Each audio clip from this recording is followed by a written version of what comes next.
పరిగెత్తేవాడిని పరిగెత్తనే, హడావుడి పడేవాడిని హడావుడి పడనే. నా దేవుని కనికరం నీ మీదకి వచ్చిందనుకో, వాళ్ళు పరిగెత్తి పరిగెత్తి ముందెళ్ళారు, ఆయన నిన్ను తన అరచేతిలో లేపి వాళ్ళందరికంటే ముందు తీసుకెళ్ళి నిలబెడతాడు. నేను విశ్వాసం ఉంటే గట్టిగా గట్టిగా దేవుని మహిమపరచు. హల్లెలూయా, హల్లెలూయా. వాళ్ళు పరిగెత్తుతున్నారు, వాళ్ళు పరిగెత్తి పరిగెత్తి పరిగెత్తి చెమటలు కక్కుతున్నారు. ఆయన కృప నీ మీదకి వచ్చిందనుకో, ఆయన నిన్ను అరచేతిలో తీసుకొని వాళ్ళందరూ పరిగెత్తుతూ సగం వెళితే నిన్ను అసలు తీసుకెళ్ళి మెయిన్లో పెడతాడు. ఆయన చేస్తాడు. ఆయన ఇప్పుడు చెప్పు, నీ శరీరాన్ని బాగు చేయలేడా? పెద్దగా చెప్పండి, నాకు టైం అవుతుంది. ఆడ మీరు ఆలస్యాలు చేస్తే అట్ట చెప్పండి. బాగు చేయలేడా? ఎవరు డిజైన్ చేసింది? ఎవరు అసలు నీ ముక్క అలా చేసింది? ఎవరు నీ పళ్ళు అలా చేసింది? ఎవరు నీ కళ్ళు అలా చేసింది? ఎవరు నీకు ఆ కలర్ కోటింగ్ వేసింది? ఎవరు నీ హైట్ వెయిట్ డిజైన్ చేసింది? ఎవరు? మీ నాన్న? పోనీ నువ్వా? మరి నువ్వు ఎంత హైట్ ఉండాలో, ఏ వెయిట్ ఉండాలో, ఏ కలర్ ఉండాలో, నీ పళ్ళు ఎలా ఉండాలో, కళ్ళు ఎలా ఉండాలో, ముక్కు ఎలా ఉండాలో, మూతి ఎలా ఉండాలో, చెవులు ఎలా ఉండాలో. కొంతమంది చెవులు వెరైటీగా పెట్టాడు ఆయన, ఎట్టుంటాయి. విచిత్రంగా ఉంటే వాళ్ళ చెవులు చూస్తే. అడిగారు, ఎందుకు ప్రభు అందరి చెవులు ఇట్లా పెట్టి నా చెవులు ఎందుకు ప్రభు ఓపెన్ చేసావు ఎందుకు ప్రభు అంటే, ఇలా అందరూ ఇట్లా పెట్టి చేదరేసింది, అందుకని నీ ఒక్కడి మాత్రం ఇలా పెట్టాను. మిగిలిన వాళ్ళ సంగతి ఏమో కానీ నువ్వు మాత్రం ఇంతమందిలో నాకు స్పెషల్గా కనపడుతున్నారు. ఆ చిట్టు తల్లి భలే ఉన్నారా నీ చెవులు. నా చెవులు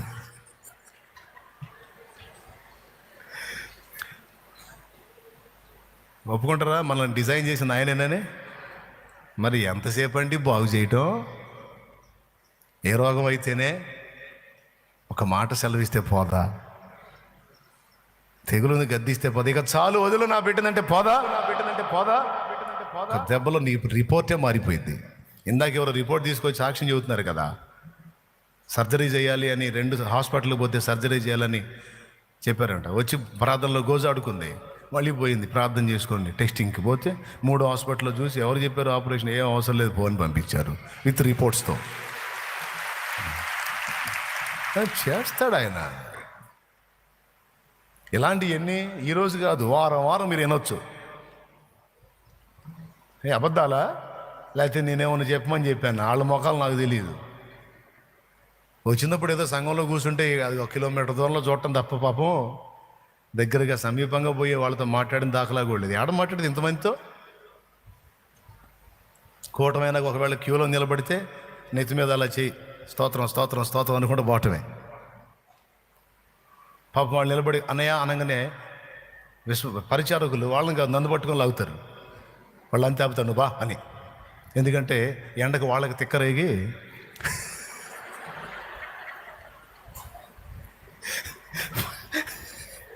జనాన్ని నిండినంతసేపు నెడతారు, ఎండ బాగా నడినెత్తికి వచ్చి కొడతారు. చివరికి వాళ్ళని ఆపరు, నా దగ్గరికి వచ్చి నా చేతులు పట్టుకొని లాగుతుంది. నువ్వురా బాగా ఆగి వింటుంటావు పెద్ద, నీకెవరో నువ్వు అట్ట అలవాటు పడ్డావు, నేను చచ్చేటట్టున్నాడు పద. దేవునికి స్తోత్రం. పాపం వాళ్ళ దగ్గరగా కూడా నేను సమీపంగా మాట్లాడింది కూడా లేదు, కానీ సాక్ష్యాలు నా దేవుడు చేసిన కార్యాలు. విశ్వాసం ఉంచి పెనుగులాడి ప్రార్థన చేయి. రెయ్యి మొదటి జామున లేచి మొర్రపెట్టు. కనీసం తెల్లవారుజాము 3 లేచి ఏ సమస్య కోసమైనా నువ్వు బాగా గాయపడే సమస్య కోసం మోకాళ్ళు, నా తండ్రి ఈ సమస్య సంగతి చూడు, నా బిడ్డకి ఈ సమస్య, నా కుమారుడికి నా కుమార్తెకి ఈ సమస్య, నాకు ఈ సమస్య, లేకపోతే నా భార్యకి లేదా నా భర్తకి, నాకు తెలియదు, నువ్వు ముట్టాలి, నువ్వు స్వస్థపరచాలి. కూర్చోను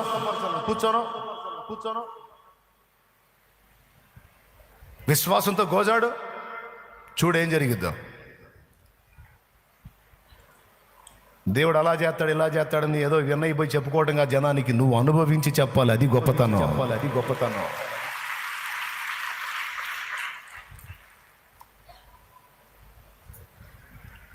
నేను చెప్పినట్టు నువ్వు ఆ జామును అప్పులు నలిగిపోతున్నావు, లే, తెల్లవారుజాము 3ంటికి లే.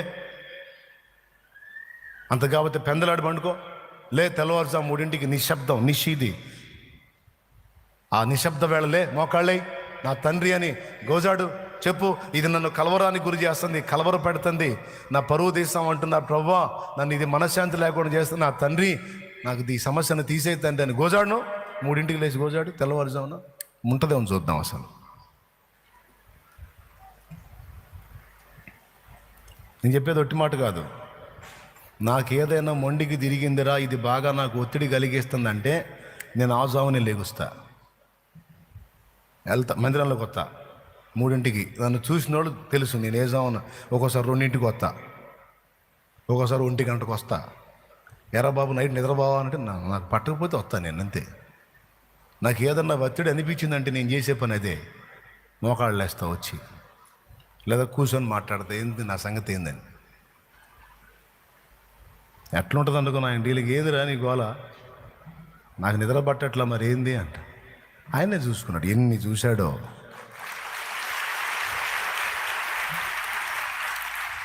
మరి ఎవరి దగ్గరికి పోయేది నేను? ఆ జామున పోయి ఎవరు నన్ను నిద్ర లేపితే ఎవడన్నా మన మాట, అందుబాటులో కర్ర ఉంటే కర్ర తీసుకొని అడ్డపడతారు. ఎవడు మనిషి ఏనంటారు, 1 గంటకు వచ్చి లేపుతున్నావు అంటారు. 3ంటికి అస్సలు లేవరు, నిద్ర ఒక రేంజ్లో ఉంటుంది ఆ టైంలో. కొంతమంది నిద్రలు అయితే కోపం, అసలు మామూలుగా ఎంత శాంతమూర్తులుగా ఉంటారో వాళ్ళని కానీ నిద్ర లేపామంటే ఎగబడి కొట్టేటట్టు ఉంటారు. కొంతమంది కొడతారు కూడా. అవునా, మీకు తగిలారా? కొంపదీసి మీలో ఉన్నారేమో. ఎవ్వరిని రా జామున మన మొర, కానీ ఆ జామున నీ కోసం ఆయన కాసుకుంటాడు. నా అలవాటు అదే, ఓపెన్ చేసి చెప్తున్నా, ఓపెన్గా చెప్తున్నా, అంతే. నాకు బాగా ప్రెజర్ ఇచ్చింది అంటే ఇక పగోళ్ళు కాదు ప్రార్థన, ఇక నైట్లే. దాని సంగతి తేల్చుకోవాలి, కూర్చుంటా, ఇక నా దేవుడు చేస్తాడు. ప్రియమైన బిడ్డలారా, చెప్పు, ఆత్మ విషయంలో నీ కలవరం ఉందా? లేదు, ధన్యుడి అయిపోయావు, రికార్డ్ అయిపోయింది అక్కడ. ప్రాణం విషయంలో నీకేమైనా కలవరం ఉందా? లేదు, నీ చింత యావత్తు తన మీద వేసుకొని నీ గురించి థింక్ చేస్తున్నాడు కనుక ప్రాణంలో కలవరం అవసరంలా. శరీర విషయంలో కలవరం ఉందా? స్వస్థపరిచే దేవుడు, సమాధానం ఇచ్చే దేవుడు. అంతేకాదు, ఉద్యోగం లేదని కొంతమంది, పెళ్లి కాలేదని కొంతమంది, పిల్లలు లేరని కొంతమంది, ఇల్లు లేదని కొంతమంది, కేసు అయిందని కొంతమంది, ఇవన్నీ నలిగిపోతూ ఉంటారు. అవసరాన్ని బట్టి అగ్ని వంటి శ్రమలు, నానావిధ శ్రమలు నీ కలుగుతున్నాయి. నశించిపోవు సువర్ణము అగ్ని పరీక్ష చేత పరిశుద్ధపరచబడుతుంది కదా. అలాగే సువర్ణం కంటే అమూల్యమైన మీ విశ్వాసము అగ్ని పరీక్ష లాంటి శోధనలకు నిలిచినదై ప్రభు ప్రత్యక్షమైనప్పుడు మెప్పు, మహిమ, ఘనతకు కారణమవుతుంది అన్నాడు.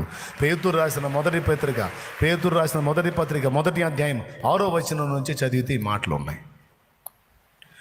యాకోబు రాసిన పత్రిక 1వ అధ్యాయం 12 నుంచి చదివితే, శోధన సహించువాడు ధన్యుడు, అతడు శోధనకు నిలిచిన వాడై ప్రభు తన్ను ప్రేమించిన వారికి వాగ్దానం చేసిన జీవ కిరీటం పొందును అని రాస్తుంది.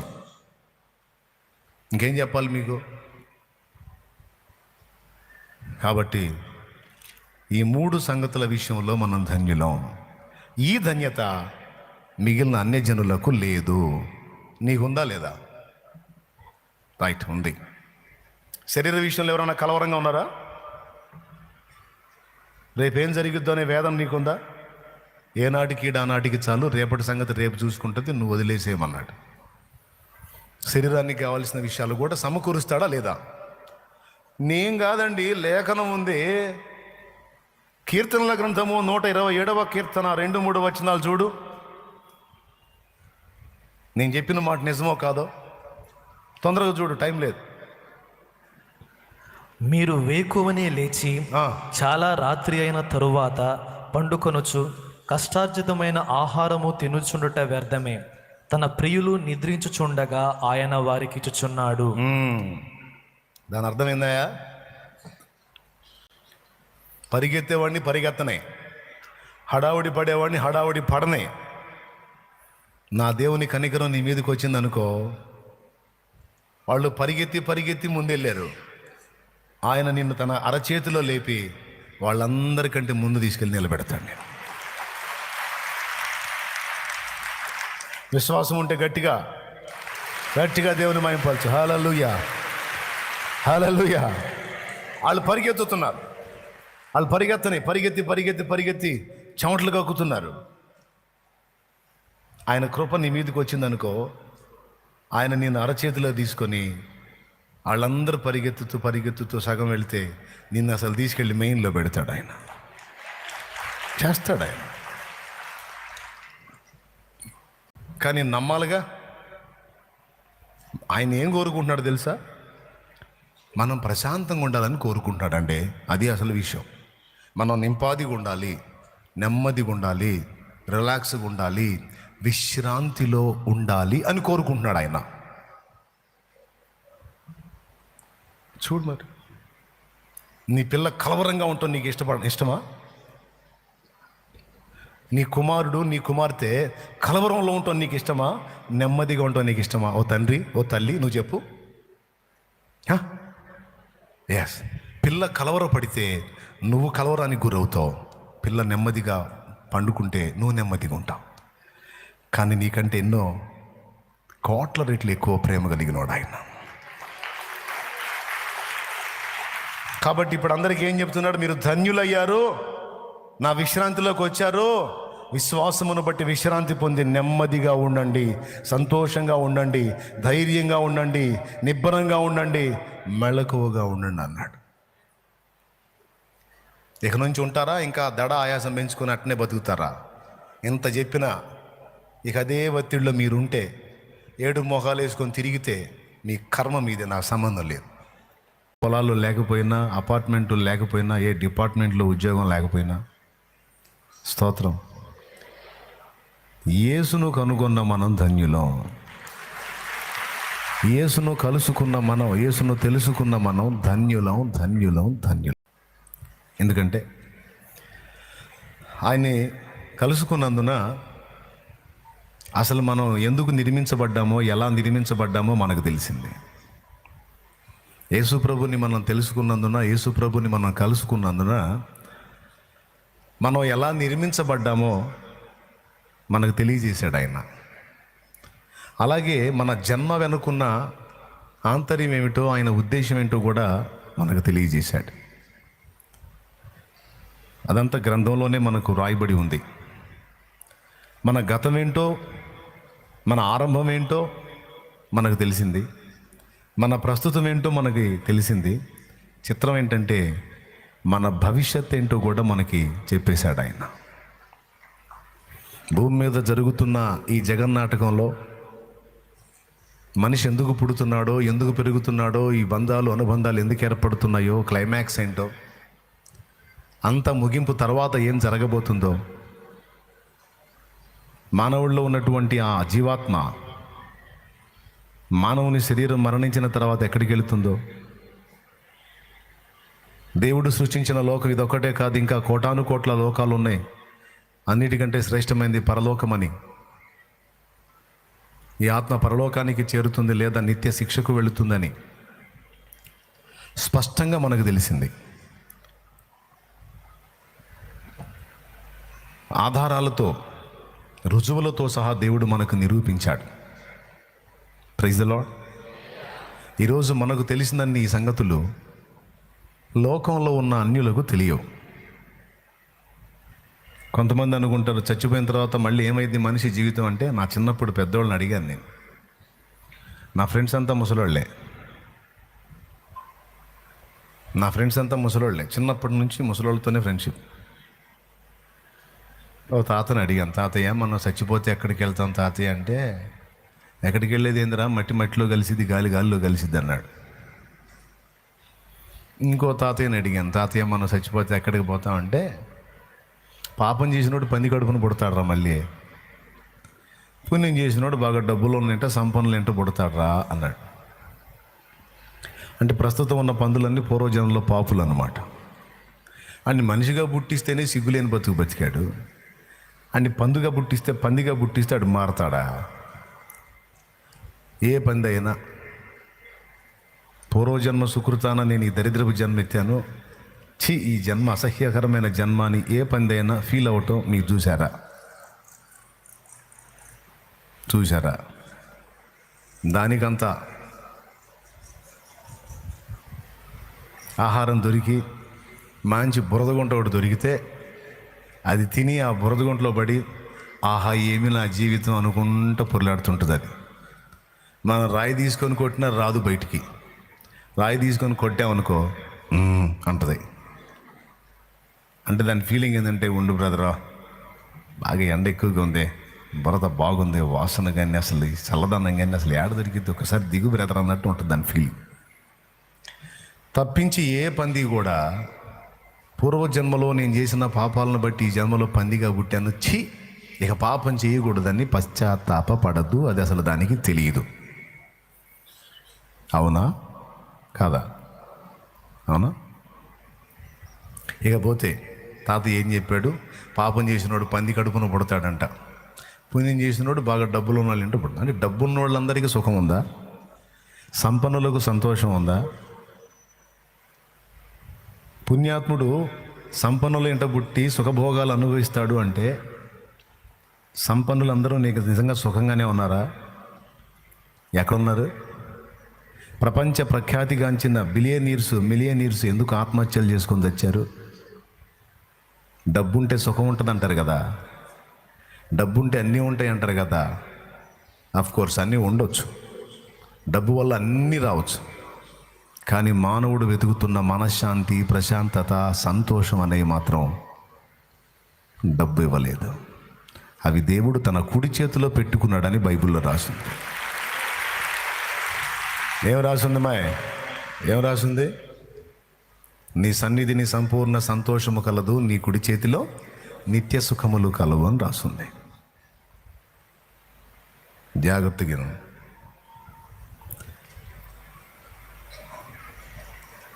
అది ఆయన చేతిలో పెట్టుకొని కూర్చున్నాడు. ఈ వీడు వెతికితే ఏడ దొరికితే పైసలు ఏడ తెచ్చేస్తుంది.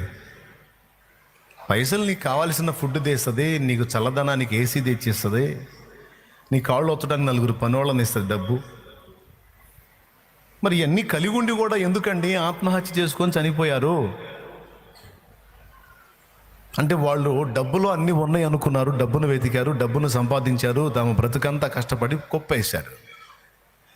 అనుకున్నదంతా సాధించి ఆ కుప్పకెళ్ళి చూసుకున్న తర్వాత ఏందిరా దీనిలో నాకు వచ్చిన ప్రయోజనం అని అశాంతికి, ఆవేదనకు గురై అభద్రతా భావానికి గురయ్యారు. అభద్రతా భావానికి సౌండ్ పెరుగుతున్న కొద్దీ బుర్రకు సౌండ్ ఎక్కువ అవుతుంటుంది.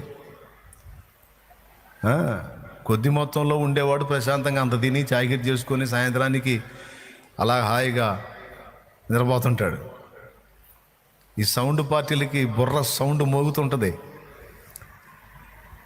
తిండి తినడానికి లేదు, తిండి తినేటప్పుడు ఫోను, పడకపోయినప్పుడు ఫోను, పండుకున్న తర్వాత కూడా అదేమైద్దో, పెద్ద మొత్తంలో లాస్ అయిద్దేమో, ప్లస్ అయిద్దో మైనస్ అయిద్దో అని ఇదే ఆలోచన. మళ్ళీ ఏసీ కారు, ఏసీ బంగ్లా అన్నీ, కానీ అందులో ప్రశాంతంగా ఉండలేడు. ఇప్పుడు చూడండి, మీ కళ్ళ ముందే కనపడుతున్నది పెద్ద పెద్దోళ్ళు పాపం ఎంత అశాంతికి గురవుతున్నారో.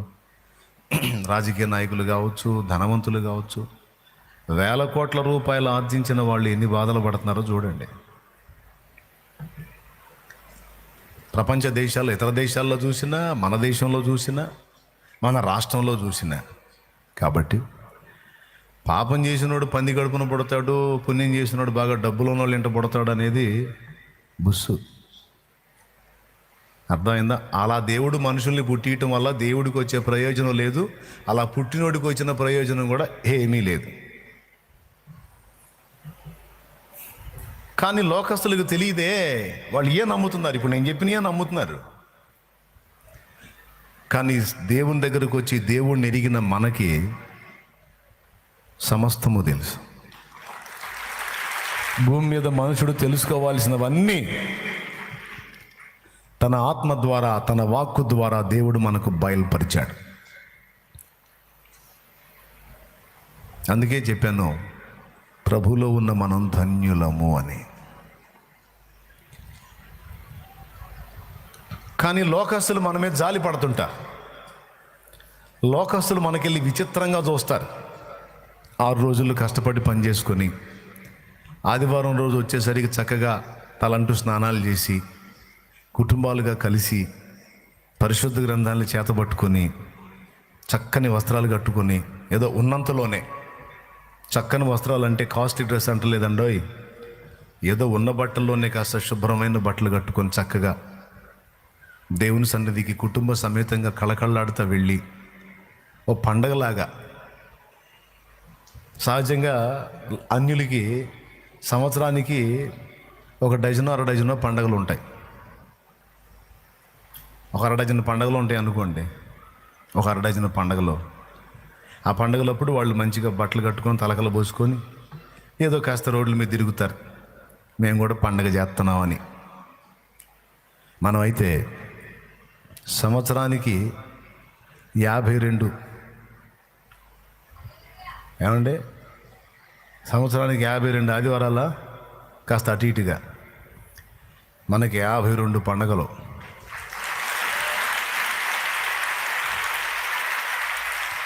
ప్రతి ఆదివారం పండగనే.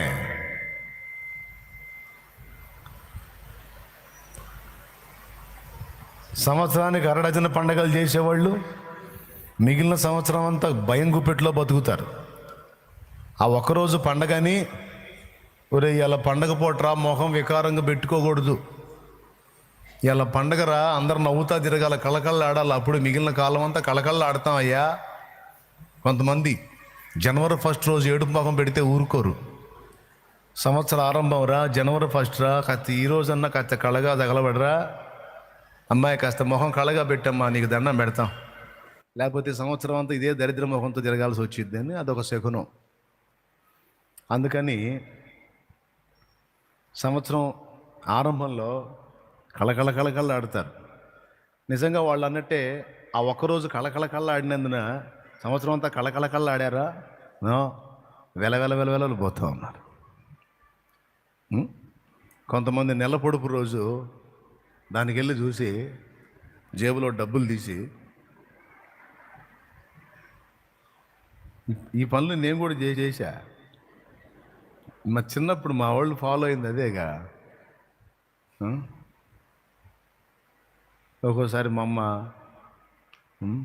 ఆ నెల పొడుపు కనపడంగానే కళ్ళు మూసి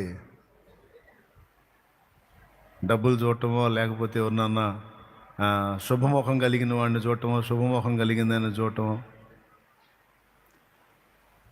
కొంతమంది కొడుకులు, అమ్మా నువ్వు రావే, ఈరోజు నెల పొడుపు నీ ముఖం చూడాలి నేను. ఒక్కొక్క భర్త భార్యను మునగ చెట్టు ఎక్కటానికి, ఏమోయ్ తొందరరా తొందర ఏంటండి అనుకుంటూ వచ్చింది. నెల పొడుపు కొంచెం ఎక్కడున్నావు, నీ ఫేస్ ఎక్కడుంది, అమ్మయ్య ఇంకా నాకు ఇబ్బంది లేదు, నా ముఖంలో ఏముంది, అలా అనవాకు, నీ ముఖం చాలా అంటే దాని అర్థం ఏంటంటే ఇక నెలంతా నన్ను టార్చర్ చేయవాకవే పిచ్చి తల్లి.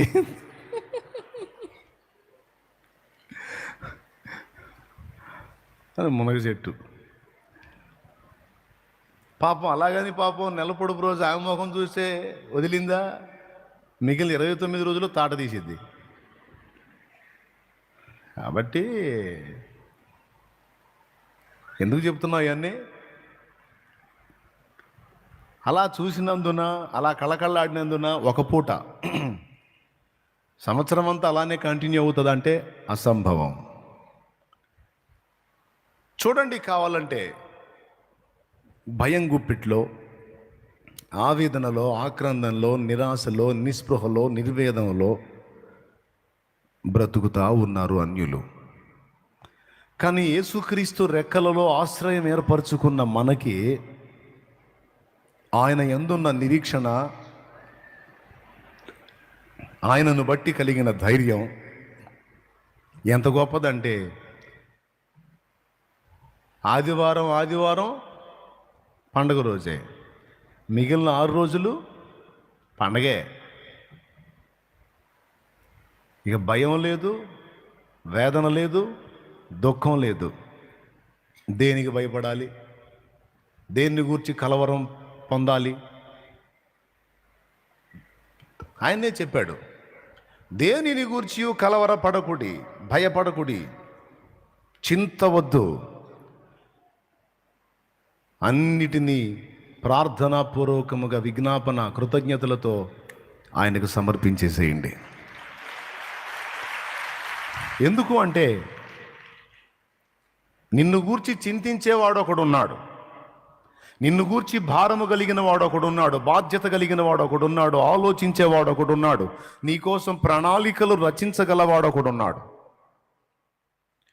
అతడే నిన్ను భూమి మీదకి పంపించాడు, అతడే నీకు సమస్త అనుబంధాలు జోడించాడు.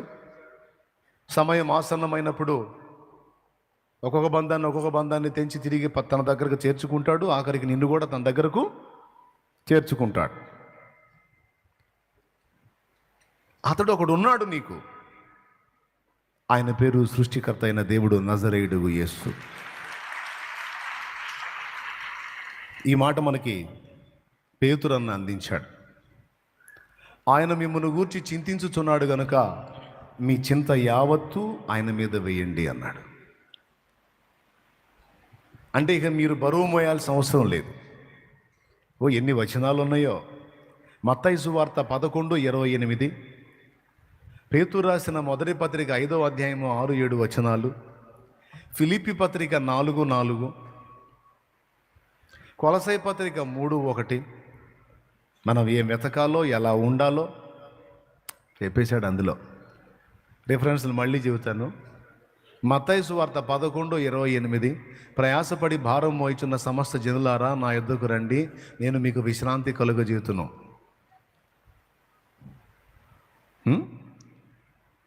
అయిపోయిందా? రైట్. ఇప్పుడు రెండో రిఫరెన్స్ ఏంటి? పేతురు రాసిన మొదటి పత్రిక 5వ అధ్యాయము 6-7 వచనాలు, ఆయన మిమ్మల్ని గూర్చి చింతించుచున్నాడు గనుక మీ చింత యావత్తు మీ నెత్తినే పెట్టుకోండి. జుట్టు ఊడిందాక ఆలోచించండి, మెంటల్ హాస్పిటల్లో చేరండి, నిద్ర మాత్రలు మింగుతూ ఉండండి, లేకపోతే నిద్ర రాదు అని చెప్పాడా? ఆయన మిమ్మల్ని గూర్చి చింత కలిగి ఉన్నాడు, భారము కలిగి ఉన్నాడు, బాధ్యత కలిగి ఉన్నాడు. ఆయన మిమ్మల్ని గూర్చి చింతించుచున్నాడు కనుక మీ చింత యావత్తు. అంటే అన్నా కొన్ని అంటే దేవుడు చేస్తాడు కానీ అన్నీ చేస్తాడా? అన్నీ చేస్తాడయా. నువ్వన్నా డీల్ చేయలేని కేసులు ఉంటాయేమో కానీ ఆయన డీల్ చేయలేని కేసులు ఏమీ లేవు. నువ్వన్నా పరిష్కరించలేని సమస్యలు కొన్ని కలిగి ఉండొచ్చు, కానీ ఆయన పరిష్కరించలేని సమస్యలు ఏవీ లేవు. అలాంటి సమస్యలు ఏమైనా ఏర్పడే అవకాశం ఉంటే ఆయన అసలు ఈ సృష్టి చేయకపోవును. అంత ఏం లేదు. ఆయన డీల్ చేయలేని కేసులు ఏం లేవు, మొత్తం డీల్ చేస్తాడు. కాబట్టి ఆయన మిమ్మల్ని గూర్చి చింత కలిగి ఉన్నాడు, చింతించుచున్నాడు, బాధ్యత కలిగి ఉన్నాడు. చింతించడం అంటే ఏంటి? కొంతమంది ఇళ్లలో ఏడుస్తుంటారు కదా, ఏళ్ళ మీద పడి. ఏమని? ఒక్కళ్ళకన్నా బాధ్యత ఉందా నా గురించి? ఒక్కళ్ళు కాకపోతే ఒక్కళ్ళైనా ఈ కొంపలో నా గురించి ఆలోచిస్తారా? ఈ కొంపలో ఏ కొంపలో? వాళ్ళ కొంపలోనే. ఫ్యామిలీ మొత్తం ఉన్నప్పుడు ఎప్పుడో ఆవేశం కట్టలు తెంచుకుంటుంది. కొన్ని కుటుంబాల్లో పురుషులు అంటారు ఈ మాట, కొన్ని కుటుంబాల్లో స్త్రీలు అంటారు, కొన్ని కుటుంబాల్లో పిల్లలు అంటారు. అసలు ఒక్కళ్ళకన్నా చింత ఉందా? ఒకళ్ళకన్నా ఆలోచన ఉందా నా గురించి? ఎవరికీ చింత లేదు, ఎవరికీ పట్టను. ఎందుకు బతుకుతున్నానో? చావన్నా రావట్లేదు. అబ్బో, అబద్ధాలు ఆడకుండా చెప్పండి. ఈ డైలాగులు వేసారా లేదా మీరు? నేను వేసానన్న అప్పుడప్పుడు అన్నోళ్ళు చేతులు ఎత్తండి. ఇదిగో ఇట్ట కాదు, ఇట్లా. దేవునికి స్తోత్రం. దాదాపు చాలా చేతులు లేచినాయి. అంటే అందరూ ఈ డైలాగ్ వాడినోళ్ళే. ఇప్పుడు మనకి క్లారిటీ ఇస్తున్నాడు దేవుడు తన వాక్యంలో. ఏమని? నీ ఇంటి వాళ్ళు నీ గురించి చింతించకపోయినా, నీ గురించి ఆలోచించకపోయినా, నిన్ను కన్నవాళ్ళు, కట్టుకున్న వాళ్ళు, నువ్వు కన్నవాళ్ళు, నీ తోడబుట్టిన వాళ్ళు, నీ బంధుజనులు, నీ స్వజనులు, నువ్వు ఆత్మీయులు అనుకున్న వాళ్ళు, నీ సంఘపు వారు, నీ విశ్వాసులు, లేకపోతే నీ సేవకుడు, ఎవరు నీ గురించి ఆలోచించాలనుకుంటావో, చింతించాలనుకుంటావో, బాధ్యత కలిగి ఉండాలనుకుంటావో, భారం కలిగి ఉండాలనుకుంటావో, వారెవ్వరూ నిన్ను గూర్చి చింతించకపోయినా, నిన్ను గూర్చి నిరంతరం భారము కలిగి బాధ్యత కలిగి చింతించేవాడు ఒకడున్నాడు, ఆయన దేవుడు అంటుంది వాక్యం. ఈ లోకంలో నువ్వు ఎవరికి పట్టకపోవచ్చు, ఈ లోకంలో నువ్వు ఎవరికి పట్టకపోవచ్చు, నీ విషయమై ఎవరికి పట్టింపు లేకపోయి ఉండొచ్చు, కానీ నిరంతరం నిన్ను పట్టించుకునేవాడు, నిన్ను కనిపెట్టేవాడు, ఇంతమందిలో నువ్వు కూర్చున్నా సరే అంతమందిలో నిన్నే ప్రత్యేకంగా దృష్టించేవాడు ప్రభువైన యేసు.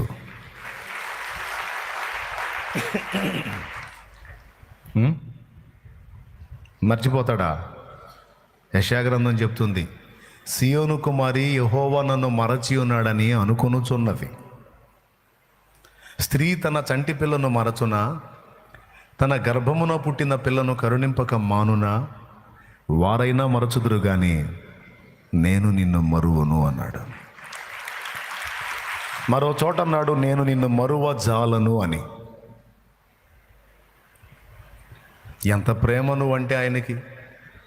ఆయన నిన్ను ప్రేమిస్తున్నాడు, ఆయన నిన్ను ప్రేమిస్తున్నాడు, ఆయన నిన్ను ప్రేమిస్తున్నాడు. ఆయన నీ విషయమై చింతిస్తున్నాడు, ఆయన నీ విషయమై బాధ్యత కలిగి ఉన్నాడు, ఆయన నీ విషయమై ఆలోచన కలిగి ఉన్నాడు, ఆయన నీ కోసం ప్రణాళికలు సిద్ధపరచుకొని ఉన్నాడు, ఆయన నీ కోసం నీ అవసరానికి నీ పరిస్థితులకు అనుగుణ్యంగా కొన్ని సిద్ధపరచుకొనే ఉన్నాడు.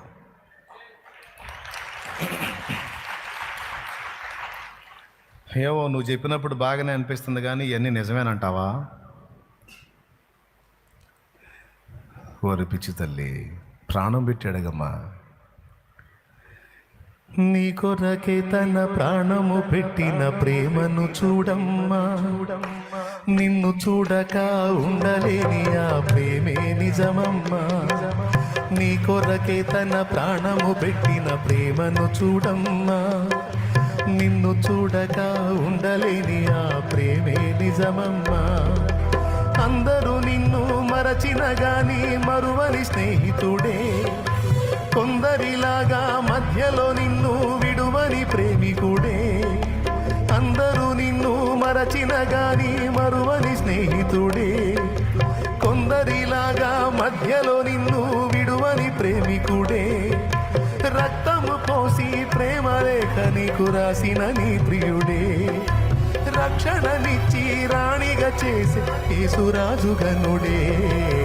కళ్ళ ఎరుగని తెల్ల పావురమపై పైకెగిరావా, కఠినమైన ఈ లోకపు పోకడ కానక ఉన్నావా.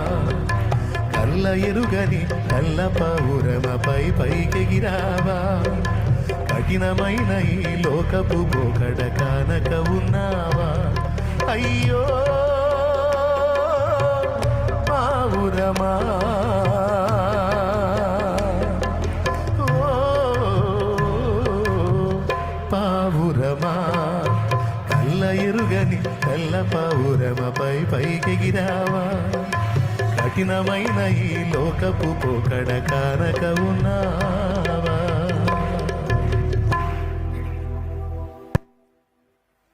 ఇందులో ఏముంది? నీ కొరకే తన ప్రాణము పెట్టిన ప్రేమను చూడమ్మా, నిన్ను చూడక ఉండలేని ఆ ప్రేమే నిజమమ్మా. మనిషి సైకాలజీ చెప్పనా, మన కోసం కాచుకుని ఎదురు చూసే ఆయన కోసం పరితపించదు మన మనసు.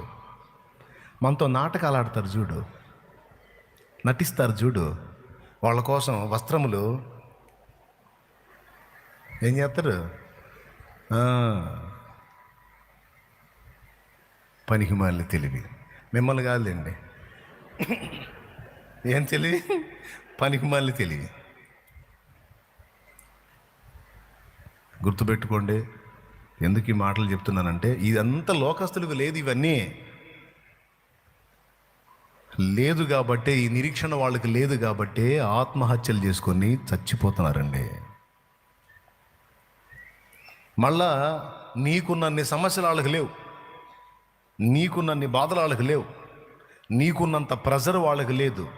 ఎంతుండి కూడా నువ్వు ప్రశాంతంగా ఆదివారం రాగానే శుభ్రంగా తలంటూ స్నానం చేసి ఆ బైబిల్ తీసుకొని ఏది 24 నెత్తిన పెట్టుకొని కూడా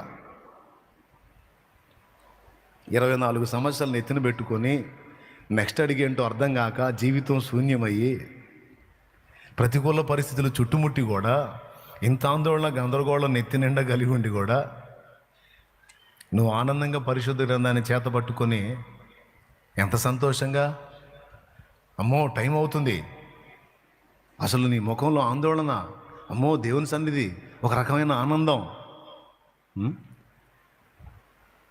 నీ చుట్టూ ఉండి చూసే వాళ్ళకి అన్యులకి బిత్తరపోతుంటారు వాళ్ళు. నీకు తెలియదు వాళ్ళు నేను అట్ట కనిపెడుతున్నారని.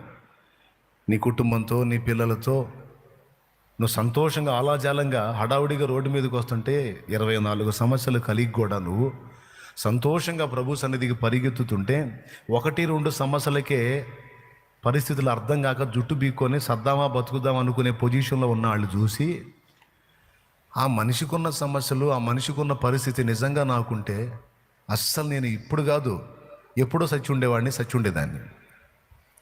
నేను 1-2కి ఇంత గందరగోళం అవుతున్నాను, అన్ని పెట్టుకుని ఆ మనిషి అంత ఆనందంగా ఎలా ఉంటున్నాడు, అంత హ్యాపీగా ఎలా ఉంటుందని 1,000,000 వరహాల ప్రశ్న వేసుకొని చూస్తున్నారు వాళ్ళు. ఎవరాళ్ళు? నువ్వేమో ఎట్ట పరిగెత్తుతున్నావు? నాకేమీ కొదువా నాదుడుండ, ఇక నాకేమీ కొదువా నాదుడుండ, శ్రీకరుండగు దేవుడే నా శ్రేష్ఠ పాలకుడు, నా ఏక రక్షకుడు. శ్రీకరుండగు దేవుడే నా శ్రేష్ఠ పాలకుడు, నా ఏక రక్షకుడు. లేదన్నయ్య అట్టేం ఉండవు అన్నయ్య, ఇక నుంచి మేము సంతోషంగా కళగా ఆనందంగా ప్రశాంతంగా ఉంటాం అన్నయ్య అంటే చేతులు ఎత్తితే సంతోషపడతా. Thank you. లాస్ట్ మాట అన్నాను ఇందాక, మెలకువగా ఉండండి అని. మన ధన్యత ఇంకోటి ఏంటో తెలుసా? 4వది లాస్ట్ది, ఆ దినమును గూర్చి, ఆ దినమును గూర్చి మీకు తెలియకుండుటకు మీరు చీకట్లో ఉన్నవాళ్ళు కారు, ఆయన ఆశ్చర్యకరమైన వెలుగులోనికి పిలువబడిన వారు. ఏదేనో ఈ భూమి మీద జీవించే జీవితమే కాదు, మనకి ఇంకా ఉన్నతమైన జీవితం ఒకటి ఉంది, అది పరలోక జీవితం. అక్కడికి మనల్ని తీసుకొని పోవటానికి ఆయన వచ్చే దినం. ఆ దినము దొంగ వలె నీ మీదికి వచ్చుటకు మీరు చీకట్లో ఉన్నవారు కారు, మీరందరూ వెలుగు సంబంధులను పగటి సంబంధులై ఉన్నారు గనుక ఆ దినం మీకు తెలుసుద్ది. ఎస్, ఏ దినం ఆ దినం అంటే ఆయన రాకడ దినం. ఈరోజు ఈ పరిశుద్ధ గ్రంథాన్ని మన చేతికి ఇచ్చాడు. ఈ గ్రంథాన్ని అన్యజనులు ఎగతాళి చేశారు. నల్ల పుస్తకం అని, నల్లట్ట పుస్తకం అని ఎగతాళి చేశారు. సిలువలో మానవ జాతి కోసం ప్రాణం పెట్టిన దేవుణ్ణి 3 మేకులు ఓడ తీసుకోవటం చేతగాని వాడు, తనను తాను కాపాడుకోవటం చేతగాని వాడు అని ఎగతాళి చేశారు. మరియ ఎలాగన్నదో అని ఎగతాళి చేశారు. ఇలాంటి మాటల్లో, అలాంటి వ్యవహారంలో, అలాంటి ఎగతాళిలో ఉన్న వాళ్ళకి తెలిసిద్దా ఇందులో ఏముందో? కారణం వాళ్ళు చీకట్లో ఉన్నారు. ఒకప్పుడు నీవు నేను అలానే ఉన్నాం, కానీ ఆ చీకట్లో నుండి ఆశ్చర్యకరమైన తన వెలుగులోనికి పిలిచాడు మనల్ని. అందుకు ధన్యులం. ఆ వెలుగులోనికి పిలిచి మనందరికీ తన్ను గూర్చి, తన రాకను గూర్చి ముందే ఈ గ్రంథంలో చెప్పాడు. అదే నేను రాత్రి చెప్పింది. మన 4వ ధన్యత ఏమిటంటే, ఇక మీదట ఏం జరుగుతుందో మనకి ముందే తెలుసు. ఎంత విచిత్రం అండి ఇది! మనకు తెలుసు.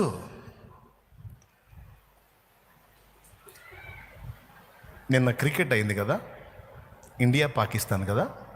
ఎంతమందికి తెలుసు? షో చేయకుండా నిజంగా చేతులు ఎత్తండి. క్రికెట్ గురించి ఎంతమందికి తెలుసు? నిన్న ఏది గెలిచింది? ఇండియా గెలిచింది. రైట్. చూసిన వాళ్ళు చేతులు ఎత్తండి.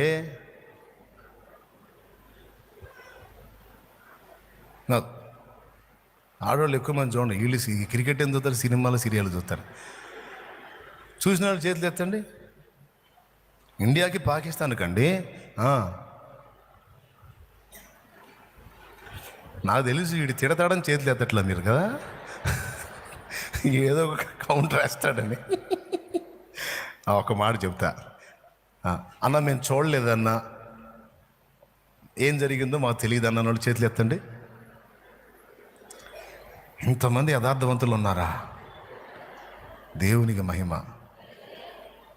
ఇప్పుడు మీరు ఆట చూడలా, జయాపజయాలు చూడలా, ఏం జరిగిందో చూడలా, ఎవరు ఎన్ని కొట్టారో చూడలా, కానీ ఫస్ట్ చేతులు ఎత్తారే వాళ్ళు చూసారా? రైట్. నేను న్యూస్ చూస్తాను కాబట్టి ఇండియా పాకిస్తాన్ క్రికెట్ మ్యాచ్లో ఏం జరిగిందో ఒక సన్నివేశం నేను కూడా చూసా. ఎందుకంటే ఈ మధ్య టీవీ చూస్తున్నాను నేను. ఎందుకంటే ఇజ్రాయెల్ యుద్ధం స్టార్ట్ చేసింది కాబట్టి ఆ భూమధ్య భాగంలో జరిగే కదలికలకి ఆయన రాకడికి లింక్ ఉంది కనుక ఖచ్చితంగా నేను చూస్తా. ఎందుకంటే ఇందులో ముందు డిజైనింగ్ పెట్టాడు, అక్కడ ఏమేమి జరుగుతుంది అనేది మొత్తం టోటల్ ప్రోగ్రామింగ్ అంతా ఇందులో పెట్టాడు. ఆ ప్రోగ్రామింగ్ ప్రకారం ఎలా నెరవేరుకుంటూ వస్తుందో మనం అబ్జర్వ్ చేసుకోవటమే మన పని. ఇప్పుడు ఆట తెలిసిన వాళ్ళు ఇద్దరు ఉన్నారు. ఒకటి దేవుడు ముందే ఆట చూసేశాడు. రెండు మనం, ఆయన యందు విశ్వాసం ఉంచిన మనం కూడా ఇప్పుడు ఆట చూసేసాం. కానీ లోకస్తులకు ఆట తెలియదు, ఏం జరగబోతుందో తెలియదు. మనం చెప్పిన వినరో కానీ మనకు తెలుసు. ఎందుకంటే ఆటని ముందే చూసిన దేవుడు మనకు రాయించి ఇచ్చాడు. ఎందుకు?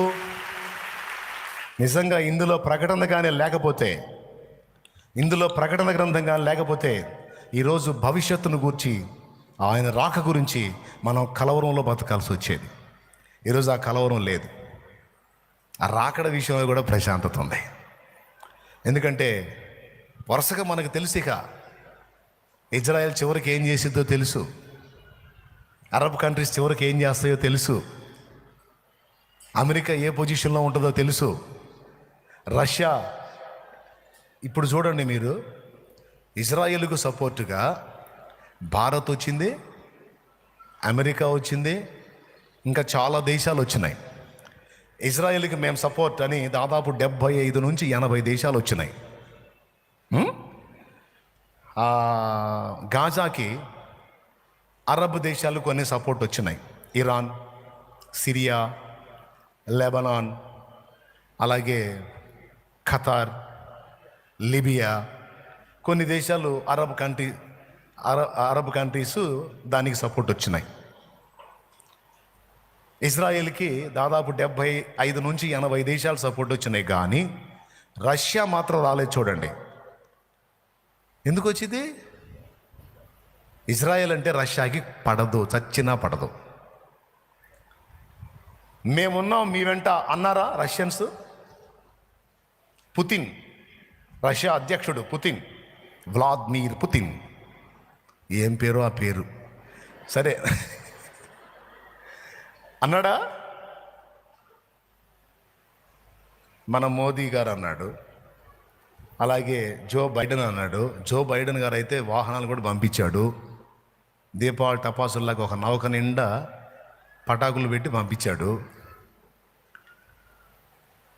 అన్ని సపోర్ట్ చేసి రష్యా ఎందుకు సపోర్ట్ చేయలా? రష్యాకి ఇజ్రాయెల్ పతనం అవటమే ఇష్టం. రష్యాకి ఇజ్రాయెల్ అంటే పడదు.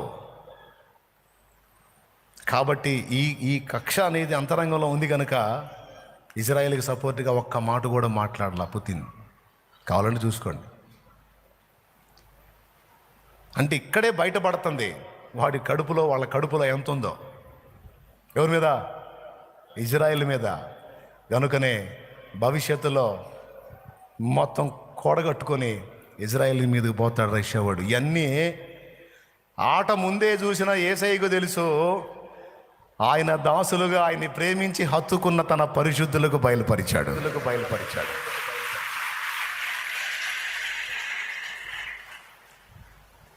ఇదే కాదు, ఏదైనా చెబుతాడు అందుబాటులో ఉంటే.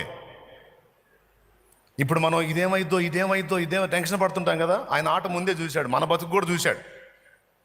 అందుకే భక్తులకు వాగ్దానం ఇచ్చాడు, నిండు ముసలితనమందు నీవు మృతి పొంది సమాధికి చేరెదవు, నీ పిల్లలను నువ్వు చూస్తావు, నిశ్చయముగా నీవు దీర్ఘాయువును అనుభవించదవు. ఎన్ని వాగ్దానాలు చేశాడు. ఎట్లా? ముందే చూశాడు. మన బతుకుల గురించి అయినా, మనం ఎవరి గురించి ఆలోచిస్తున్నామో వాళ్ళ బతుకుల గురించి అయినా, మనం ఎవరి కోసం ప్రార్థనలు చేస్తున్నాం వాళ్ళ పరిస్థితుల గురించి అయినా నువ్వు కాస్త ఆయనకు అందుబాటులో ఉంటే ఆయన చెబుతాడు, ప్రభా నా బిడ్డ పరిస్థితి ఏంది తండ్రి అయ్యా అన్నావు అనుకో నువ్వు, ఆయన హలో ప్రభా ఏమైంది తండ్రి, ఏం టెన్షన్ పడద్దు, అంతా నీకు అనుకూలంగానే జరిగింది. వ్యతిరేకంగా జరిగినా అది సహా నీకు అనుకూలంగానే మారింది. అదంతే.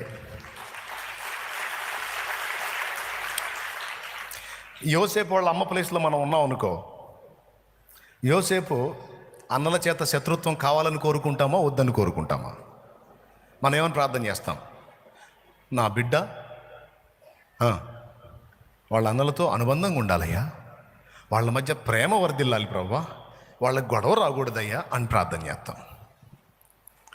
ఇప్పుడు వాళ్ళ మధ్య గొడవ రాకపోతే వాళ్ళు యోసేపును ఐగుప్తుకు అమ్మరగా,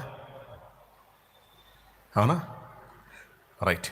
ప్రభువా గొడవ వచ్చినా సరే వాళ్ళు యోసేపును ఐగుప్తుకు అమ్మకూడదని ప్రార్థన చేస్తాం. మరి ఏ తల్లి కొట్లాట కోరుకుంటుంది? ఏ తల్లి తన బిడ్డ బానిసగా అమ్మబడాలని కోరుకుంటుంది? ఏ తల్లి తన బిడ్డ జైలు పాలు కావాలని కోరుకుంటుంది? ఖచ్చితంగా యోసేపు వెళ్ళిన ప్రయాణం మొత్తం, ఒకవేళ యోసేపు తల్లిగా మనం ఉంటే ప్రతి ఘట్టంలో వద్దు వద్దు వద్దు దేవా, ఈ శ్రమ నా బిడ్డ తట్టుకోలేడు, ఈ బాధ తట్టుకోలేడు, ఈ నింద భరించలేడు, ఈ జైల్లో యాతన అనుభవించలేడు, వద్దు తండ్రో అని ఏడుచుకొని గందరగోళం చేసి ఏసైనా అల్లాడిచ్చేవాళ్ళం, అవునా? ఆయన ఇప్పుడు ఏం చెప్పాలి ఒకవేళ మనం ఆ ప్రార్థన చేస్తే? ఇవన్నీ వద్దు అంటే నువ్వేమంటున్నావు తెలుసా? నా బిడ్డకి సింహాసనం వద్దంటున్నావు నువ్వు, నా బిడ్డ అనేకులకు ఆశీర్వాద కారణంగా మారొద్దు అంటున్నావే పిచ్చిదానా, పిచ్చి తల్లి. అదేంటి ప్రభా? మరి అదే, ఈ ముళ్ళ బాటలో నుంచి ప్రయాణం చేస్తేనే ఆ సింహాసనం ఎక్కగలుగుతాడు. నీ బిడ్డల కష్టాలను బట్టి నువ్వు కలత చెందుతుండొచ్చు. నీ భర్త కష్టాలు, భార్య కష్టాలు, పిల్లల కష్టాలు, తల్లిదండ్రుల కష్టాలు, వీటిని బట్టి నువ్వు కృంగిపోతున్నావో దాని అంతమేమో నీకు తెలుసా? ఆట ముందే చూసిన దేవుడికి తెలుసు. ఇప్పుడు రాత్రి క్రికెట్ ఆట చూసిన వాళ్ళకి, ఇప్పుడు కొత్తగా పెట్టుకొని చూస్తున్నాడు పక్కన కూర్చున్నాడు అనుకో, ఇండియా వాళ్ళు ఆడేటప్పుడు వికెట్లు వేసింది అనుకో, కొట్టాడు క్యాచ్ అనుకో, అరే అరే అరే అంటాడు. పక్కన మనం ఉండేమంటాం, హలో అది క్యాచ్ కాదు సిక్స్లే అంటాం. స్తోత్రం. ఏమంటాం? క్యాచ్ కాదు అది సిక్స్. ఆగువాడు మనోడు పేలుస్తాడు చూడు ఇప్పుడు సిక్స్లు, అవునా సరే అట్టయితే అని పక్కనోడు ప్రశాంతంగా ఉంటాడు, అవునా? ఆట చూడనోడికేమో ఉత్కంఠ, చూసినోడికేమో మనం ఆట చూడం, కొత్తగా చూసేవాడు ముఖం చూస్తుంటాం మనం, ఆ రియాక్షన్స్ చూసి వాడిని ధైర్యపరుస్తూ ఉంటాం. సేమ్ అంతే చేస్తాడు ఏసై మనల్ని. ఇప్పుడు చెప్పండి, ఇంకా కలవరు పడదామా? ఆట ఎవరికి తెలుసు? నాకు తెలుసు, మీరు ఏసైకి తెలుసు అంటారని. ఇద్దరికి తెలుసు. ఎవరెవరికి తెలుసు?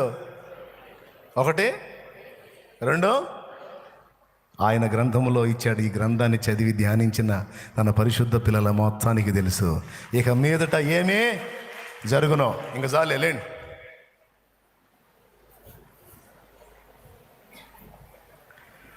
అమ్మయ్యా, ఆ ఆట సంగతి ఏమో కానీ ఇప్పుడైతే నాయన దేవుడు కాపాడాడయ్యా. తొందరలేండి అమ్మ, తొందరలేండి.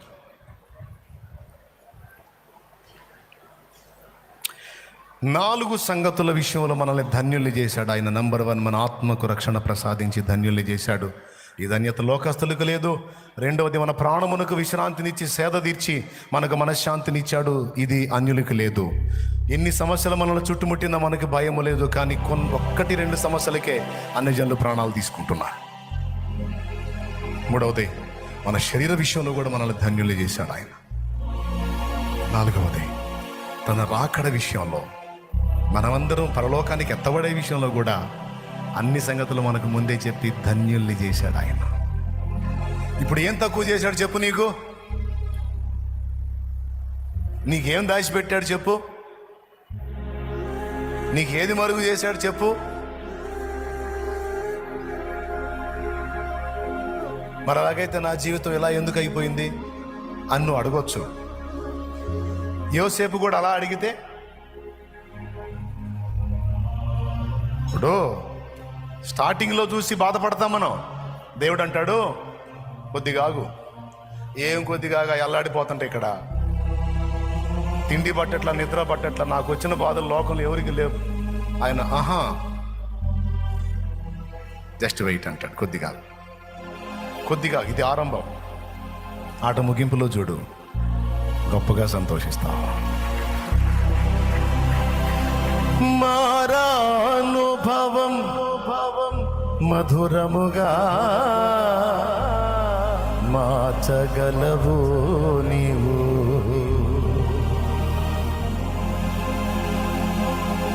పాపములొప్పుకొని మారు మనసు పొంది పాప క్షమాపణ నిమిత్తం బాప్తిస్మం పొంది యేసు ప్రభు చేతికి జీవితం అప్పగించాలనుకున్నోళ్ళు మీలో ఎవరైనా ఉంటే ఇదే పిలుపు, రండి ముందుకి. సిద్ధపడ్డవాళ్ళు, నేను బాప్తిసం పొందాలనుకుంటున్నానన్నా అని సిద్ధపడ్డవాళ్ళు ఎవరైనా ఉంటే మీకు చేయొద్దండి. వచ్చేయండి ముందుకి. పురుషులు ఈ పక్కన, స్త్రీలు ఆ పక్కన. రాత్రే చెప్పా, పాపం చేయడానికి ఆలోచించాలి. చేసిన పాపాలు కడిగేసుకొని మారు మనసు పొంది నూతన సృష్టిగా మారి ప్రభు చేతికి జీవితాన్ని అప్పగించడానికి ఆలోచనలు అవసరంలా. యేసుక్రీస్తు ప్రభు యొక్క 2వ రాకడలో ఎత్తబడినట్లు నువ్వు జాగ్రత్త పడాలి. ఇప్పుడే చేదైపోయిన నీ జీవితాన్ని మధురమైన అనుభవాల్లో గుండా తీసుకెళ్లే ప్రభువుకి, మారా అనుభవాల్ని మధురమైన అనుభవాలుగా మార్చే తండ్రికి నీ జీవితాన్ని ఆయన చేతికి అప్పగించగలిగితే నీవు ధన్యుడవు, ధన్యురాలివి. ఎవరైతే ఆయన రక్తములో కడగబడి పరిశుద్ధపరచబడి ప్రభు బిడ్డలుగా రూపాంతరం చెందగోరుతారో, ఈ పాట అయిపోయేసరికి పరిగెత్తి రావాలి. శాలేమన్నకు దగ్గరలో పోవాలంటే కాస్త నాకు భయంగా ఉందని కొంతమంది అటుపక్క గల్లీలో గుండా వెనక హౌస్ దగ్గరికి పోతున్నారు. అక్కడైనా నేను దగ్గరికి వస్తాగా. నేనేం పెద్ద పులిని కాదు, సింహాన్ని అంతకన్నా కాదు. ఆనందంగా దగ్గరకు వచ్చేసేయండి. మూడుబారిన జీవితాలను చిగురింపజేయగలవు నీవు. మూడుబారిన జీవితాలను చిగురింపజేయగలవు నీవు. మారానుభవం మధురముగా మార్చగలవు నీవు. మారానుభవం మధురముగా మార్చగలవు నీవు. మహోన్నతుడా నీ కృపలో నేను ఆడో. సిద్ధపడ్డాడు, త్వరగా రావాలి, స్పీడ్గా. మహోన్నతుడా నీ కృపలోనే త్వరగా వచ్చాయి. నివసించుట. మహోన్నతుడా నీ కృపలో నేను నివసించుట. మహోన్నతుడా నీ కృపలో నేను నివసించుట. నా జీవిత రారాజు యేసు రాకడకు సిద్ధపడాలి.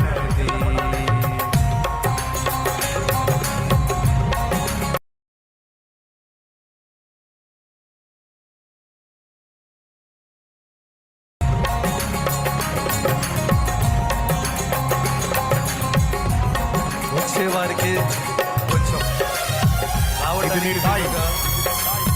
దేవుడు మీకు ఇచ్చిన అవకాశం, ఇది నీ టైం.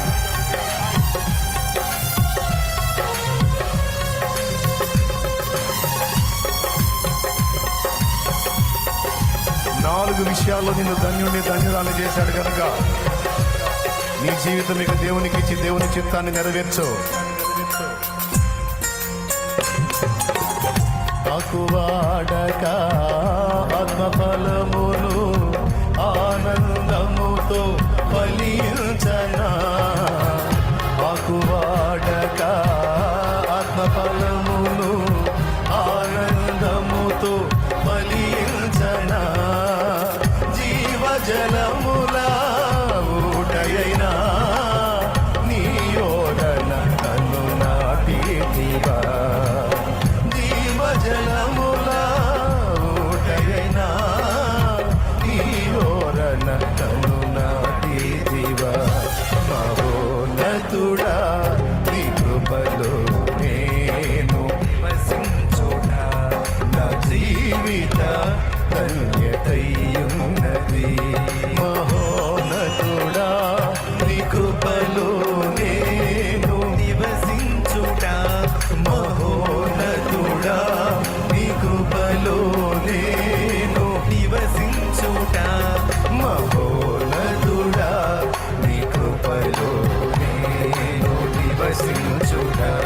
నా జీవిత ధన్యతయున్నది.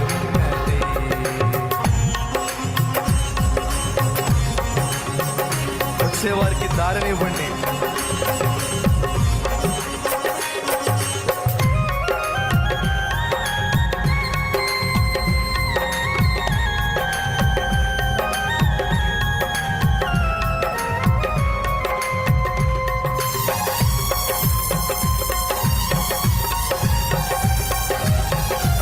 త్వరగా నడవాలి.